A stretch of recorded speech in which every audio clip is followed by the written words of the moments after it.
Hey YouTube, this is my new to me 80 series Land Cruiser.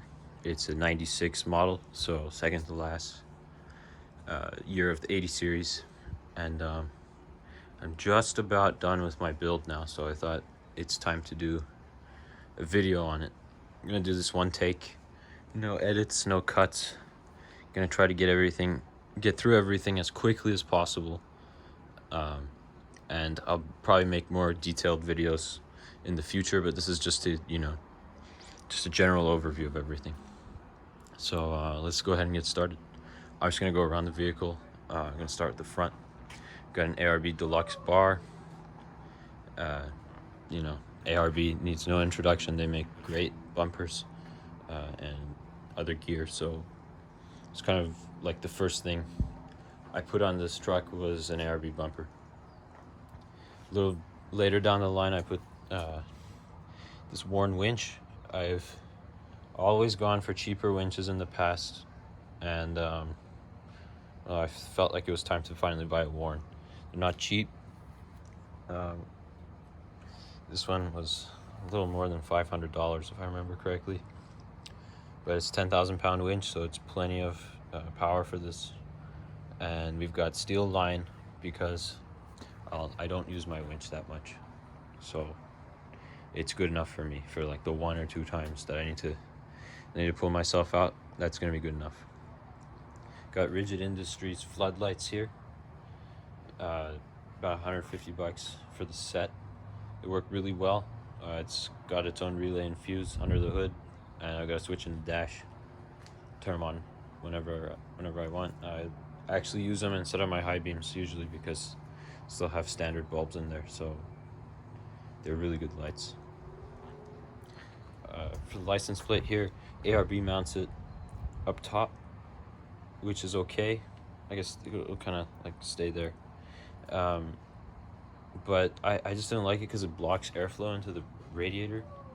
So I got this fair lead mount, and it works really nicely. So I can just flip up my license plate and have access to my winch right there. I also have one of these silicone license plate frames, so I don't scratch the powder coating on the bumper. Again, works fine. And then that just clips back. Okay, let's go around. So I've got a new set of tires on here. They have about 2,000 miles on them now. These are Michelin Defender LTXs. They're E-rated. They're about a 32-inch tire. I know a lot of people don't think of this as an off-road tire, but this is actually my my third set of these. I've had them on other trucks, and they actually do pretty well off-road. For me, the quiet highway performance and wet weather performance is a little bit more important than aggressive off-road performance. So this does, I want to say, like 95% of the off-roading that I do. So it's really obviously really good in dry dirt, sand. As long as you air down, you have no problems. In the mud, it's not the best, but I mean all terrains aren't that great either in mud, so I don't generally like to go in mud. So this was fine for me. In terms of maintenance and stuff on these 80 series, you really want to take a look at the front axle real quick. You really want to do your Burfield joints, at least grease them. I did not do the wiper seals on this because it's not leaking, so I didn't worry about it. I've got new spindles on these. You can't see them, they're all in there. But I got new spindles, wheel bearings. I guess I could pull off the center cap here, and you can see you've got a new drive flange and a new dust cap. You really want to do that. It just makes the car a lot more, what's the word? It's a lot smoother, especially when you're engaging gears. You don't hear as much, clunking, which is pretty common on these because full-time 4-wheel drive. But, whatever. Okay, suspension. So you can kind of see the suspension there. This has Old Man Emu heavy-duty stock height springs, so You can kind of see the truck it is not that much taller than stock. I want to say with all this weight, it's about a ½ inch taller than it used to be, give or take ½ inch, 3/4 of an inch. And that's plenty for me. I wanted to run 32s. I may go 33s in the future, but I am not a huge tire guy. Like, I think 33 is probably my limit. On my Land Rovers in the past, I always ran this size of 265, 75, 16. And on a Discovery 2, that required like a 2-inch lift to make it fit. So no lift for this size, that's pretty cool. So I thought, I'll just go with the same size because it's always worked for me.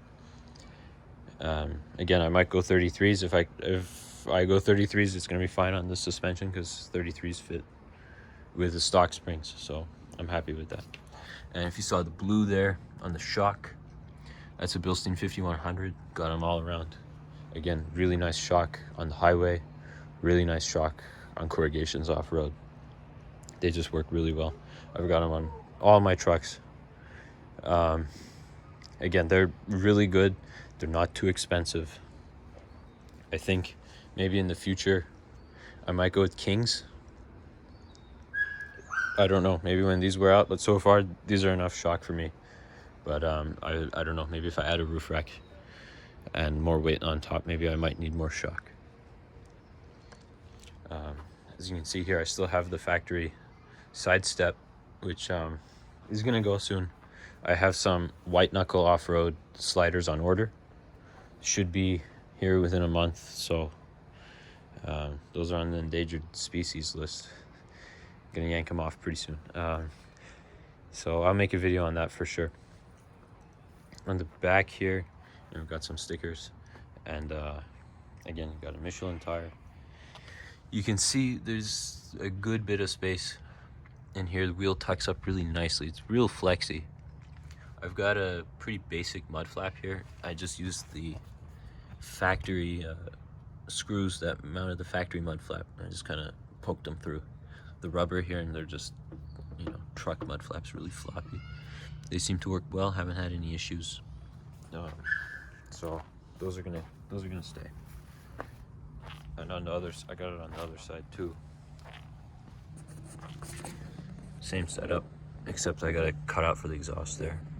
Just a little trim. They don't really stay. Okay, sorry. So my camera just cut out on me. So I guess we got 2 clips now. But this is my rear bumper. It's from 4x4 Labs. They have their logo right there, welded on the bumper.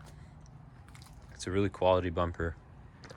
It requires cutting of the rear chassis cross member, so if you're not comfortable with doing that, then that's going to be a problem. But this truck was rear-ended, so that actually needed to be cut off anyway, so it worked out really well.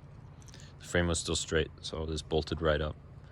It uses the towing bar, I guess the towing hitch mounts. You can see those bolts at the bottom, and then you also take out your spare tire carrier, and those are those bolts up here. On the other side, I've got my trailer wiring plugged there. And then you also have to cut off the exhaust. So this is, this is my solution without a welder, just a 45-degree bend, and then a resonator tip, make it a little quieter. And then we've got a generic rubber mount there that clamps on, and it works really well. Super solid. I'm not going to open the swing out because I've only got one hand to work with right now. But I'm just going to go right to left on the back, on what we have on the back. So I actually got LED tail lights here, LED tail and brake, but you still have incandescent reverse and indicator. The old tail lights were cracked and filling up with water, so they're a much better upgrade. I don't know, they look kind of cool. Maybe they look a little tacky, but they work well. Over here, so on the right swing out, this is a Tusk sand flag whip holder, or mount, I guess. It's a quick release, it's pretty easy. They come or it's pretty easy to use. They come anodized, but it just didn't really match with the bumper, so I just did a real crappy spray paint job on there. But now it's all covered in dust, so it blends in quite well. Nothing on this swing out except the license plate. Again, got one of those silicone frames, and I've got a trailer LED light up top here, and that wire just goes down. It actually ties into the trailer wiring harness. It was really easy to tap into. It's right there, so that plugs in there and it comes on. I can actually unlock the truck, or lock the truck, unlock the truck. You can see it comes on there. And then that's the swing out latch. Again, no plate there. I took out the lights in there too because it's not lighting anything anymore. Got the towing hitch here. I've towed with it and it's perfectly fine. So apparently when you get an incoming call, it just stops the video. So this is clip 3. So we've got the left swing out, and that's how the tire carrier bolts up there. You also got a high lift jack mount, which I'm not using.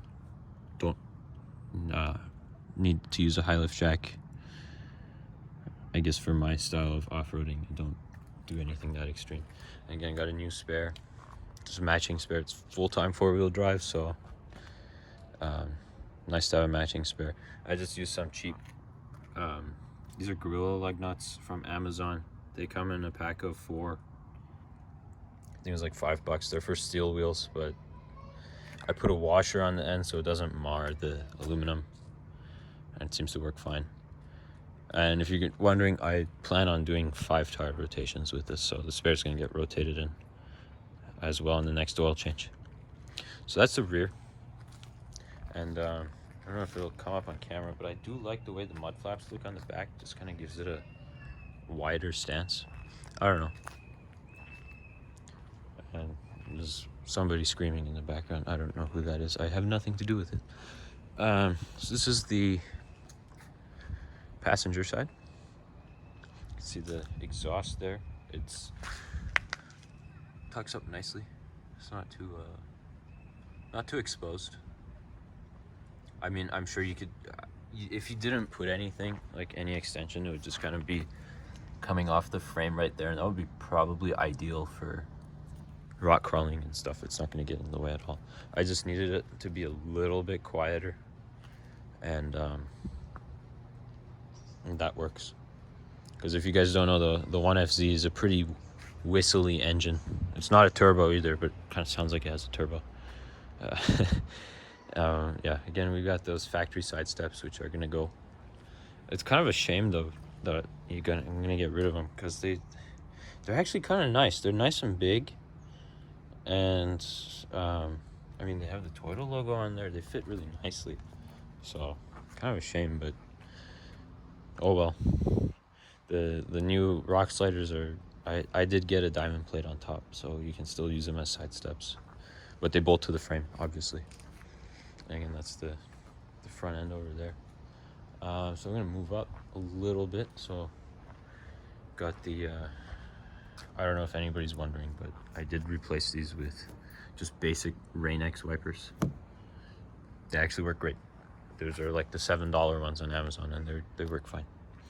On the rear, they don't work fine at all. I actually got one of those expensive Bosch wipers for the back. I can go back. Well, I guess you could rewind the video and look at that. But yeah, it doesn't seem to like anything else. I don't know if the spring in the arm is weak or whatever, but it doesn't like these wipers. The Bosch, like those newer style wipers without all of the cantilevered parabolic springs in them, seem to work better. I hope you know what I'm talking about. These are some aftermarket mirrors because the old ones were floppy. I didn't feel like fixing them, and I kind of like the look of a black mirror. They look kind of cool. I might, these are just unfinished plastic, so I might, do some finishing on there. You can see they've got some pinstriping from the trails, but whatever. These are some AVS window vent shades. I think that's what they're called. I put these on all my trucks. Usually the fit's pretty good. On this, I did have to trim just a little bit off the corner. If it's gonna, I don't know if it's gonna focus there. You can see I kind of had to trim. It just came down over here, and it wouldn't stick because of the mirror. It's not because of the aftermarket mirror. I checked my factory mirrors, and it's the same problem. So I don't know why they did that. I still have the factory roof rack up top, good for skis, and that's probably about it. But I don't plan on having anything on the roof yet. The interior is pretty big, so I don't know, that might change. Roof racks look cool on 80s. So that's the exterior. I'll show you guys the interior really quick. So let's go on. We can get in the truck, or at least open the door. That's locked. Okay, so we unlock it again, guys. I'm not no edits, nothing, just, you know, raw. Okay, first things first, steering wheel. Everyone knows 80s have bad leather on the steering wheel, especially now that they're, 25, 30 years old. The leathers on this is actually pretty good. I got to adjust in time where the leather's good. So I conditioned it, I cleaned it, conditioned it, and then I covered it with this leather wrap on here. I even put this on my new cars. It actually feels pretty nice. It's from Amazon. I believe it's like 15, 20 bucks. It's actually real leather. It feels really good. And it fits the big Toyota steering wheel. So if you go to like O'Reilly's or AutoZone and get one of those steering wheel covers, they never fit the Toyota steering wheels in my experience. So it's kind of hard to find a big one. On the door card here, again, pretty standard fare. I probably want to change these front speakers. They're just, I don't know, they can't handle modern music, you know what I mean? They're just, they don't have good bass range, good highs. But I mean, it's a 25-year-old car, so I'm not going to complain. Probably a set of $70, $80 speakers from Best Buy will take care of that. Got your AAA guidebook maps, or tour book maps, I guess, in Northern California, Southern California. I live in California, if you didn't notice from the license plate. But those are nice to have. They give them to you for free. So, and now the question everyone was asking this whole video, I know you were asking, does it have Diff Locks? Yes, it has Diff Locks. You can see the switch right there. They work really well. If you've never had a truck with Diff Locks before, it makes a difference. I was never a Diff Lock believer because I always had Land Rovers with traction control, and I'm like, the traction control's good. I've got 4Runner with A-Track, and I'm like, A-Track is good. And I'm not wrong, they're good. But the Diff Locks are just a little bit better. You need them? No, you don't need them. I honestly, in the couple trips that I've done with this so far, I have never needed to use them. I just like to turn them on because I have them, but you don't need them. If you're a skilled driver and you've been doing this for a while, you don't need them. But here, I've got some auxiliary switches here. These are actually factory Toyota switches that I've put in these blanks here. They're for fog lights, and I've just got these labels, again, from Amazon, and put those on. This is a fan switch. That wasn't what was in the kit, fan override. I have an electric fan in here from Land Cruiser Phil. Look him up on I Hate Mud. He makes a couple interesting modifications and sells them for 80s. So this is a switch for that. He supplies a switch too, but I kind of wanted it in this slot, and he put the fan label differently, so I just put my own switch. I guess I called the rigid lights grill lights. Just thought there was no floodlight label, so grill lights it is. I plan on adding rear lights, so that's what this switch doesn't do anything yet. It's wired up to a relay, but it doesn't output anything. I might change that. I might make this my air compressor light. I plan on adding an air compressor and tank, so I might make that the air compressor switch. I think I said air compressor light switch, you know what I mean. Yeah, so I might change that. I've got an ultra gauge here. Oh, quick tip. If anyone's gonna run a scan gauge or ultra gauge, the OBD2 port is usually in here, right there. If you unscrew that, it'll like fall behind, and then you can plug in your ultra gauge like behind the dash, so you could put the cover back on. Otherwise, you can't put the cover back on with the plug there. That just, I don't know, that kind of bothered me. So that's why I did that, and then you can just put the fuse panel cover back on. It's like nothing happened. So I'm gonna sit in the truck now. So I actually just got this today. This is a dash mat made by Dash Designs. I bought it from eBay. It was like $40. It's made to order. Took like 2 weeks to make, but it's, you know, it's not bad. I'm not a huge dash mat guy. I don't think anyone is. I don't know. You gotta put Velcro on the dash to kind of make it stick, and I assume the sun is gonna make it form fit a little bit better. But usually on these old trucks, I like to run dash mats, especially on this, something that's so valuable. It's kind of hard to find replacement dashes too, so I don't want it to crack. So yeah, that's why I have it. It's airbag compatible too. But yeah, the dash is nice. I want to keep it nice. In terms of the center stack here, I've added a center diff lock switch, done the pin 7 mod too, so you have independent control of high and low range and center diff lock. You should totally do that if you have an 80 series. Also, in case anyone is wondering, this 80 series does not have a viscous coupling anymore. It locked up. It was locked up when I bought it, so that was the first thing that came out, and I don't plan on putting one back in. It drives fine without it. I'd rather just have, you know, diff locks, high and low range, and that's good enough for me. Otherwise, this Toyota security light was down here, so or it was up here for the center diff lock, and then I just moved that down there because I wanted the diff lock switch there. I think that makes more sense to me. I do plan on adding a sub tank, so a second fuel tank. I hear that, I think it's like a early 90s Chevy Blazer has a 20-gallon fuel tank, which fits really nicely where the spare tire used to be, so I might go that route. The factory sub tanks for other countries, we didn't get them in the US, in case you were wondering, for all of you guys outside of the US.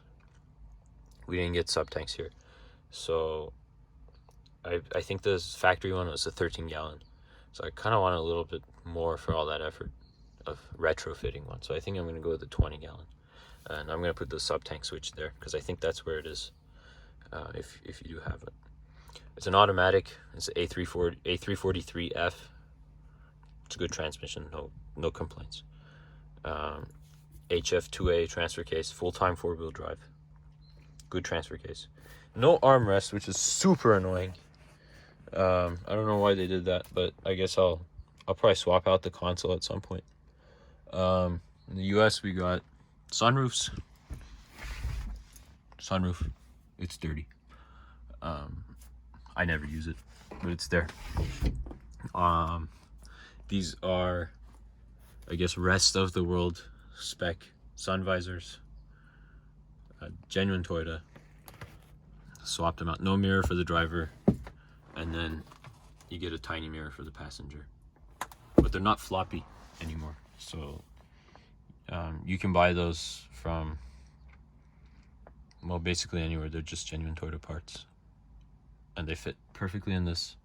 You don't get the sun visor lights. The driver doesn't get the vanity mirror lights, but I mean, they look fine. And then I can put the sub tank gauge here too. So now, because the factory ones would come out here, the sun visors, so now I have space for that. And I think I've talked too much, so let's go under the hood. Under the hood is a little boring, but it's got some stuff there. In case you were wondering, that's what a 80 series dash looks like. Almost about to roll 163,000. I bought it with 158, so I guess relatively low mileage. But let's pop that hood. and look under the hood. So I'm gonna get out of the car real quick. Again, no cut scratch. At least I'm doing my best. So yeah, those are factory hood struts. I mean, they're new. I just replaced them, but they do come with hood struts. But yeah, I mean, pretty standard 1FZ. No engine modifications at all. This is just stock. It's got the distributor. I know you guys down under who got the 105, you guys got coil packs on the 1FZ, so a little jealous of that, but the distributor's fine. I've got a fuse box here. Let's see if I can open it with one hand. I gotta pull the tabs here. I don't remember the brand of this. I think it's from like the LED online store, if I remember correctly. That was what it was called, or online LED store. So yeah, these are. It's a six slot fuse and 6-slot relay. A setup. The 15 amp is for the LEDs. The 10 amp is for my auxiliary fan, and then that's the LEDs auxiliary fan. These are all wired to the battery, so they're hot all the time.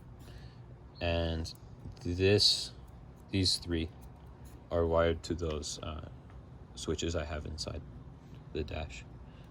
These three are not wired yet, but everything is set up. I just need to plug something in, like plug a switch in there, but the power's all here, ground is all here. So yeah, I gotta cut it again.